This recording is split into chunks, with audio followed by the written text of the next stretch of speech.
ठाकरे पुतळा विटंबना प्रकरणामध्ये एक अपडेट हाती येते। आरोपीला 14 दिवसांची न्यायालयीन कोठडी सुनावण्यात आलेली आहे। आरोपी उपेंद्र पावसकर याला आज कोर्टामध्ये हजर करण्यात आलेलं होतं आणि त्यानंतर 14 दिवसांची न्यायालयीन कोठडी सुनावण्यात आली आहे।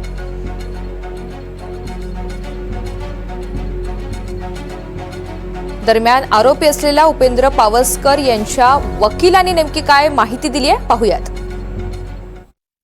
18 तारखेला कोर्टामध्ये फर्स्ट रिमांडला हजर केलं होतं आणि आज त्यांना 2 दिवसाची पीसी मिळाली होती पोलिसांना आणि त्या अंतर्गत आज 20 तारखेला त्याला परत हजर करण्यात आलेलं आहे।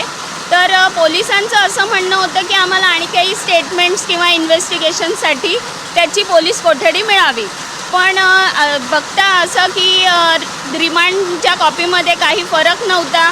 तर आम्ही असा युक्तिवाद केला की sufficient time has been given to the police officials for what ever interrogation they wanted to do आणि ते सगळं त्यांनी नमूद केलेलं आहे। So he is not required in police custody आणि देअरबाय त्याला जेसी मिळावी। तर साहेबांनी न्यायालयाने पीसी कॅन्सल करून त्याला MCRमध्ये पाठवलेलं आहे।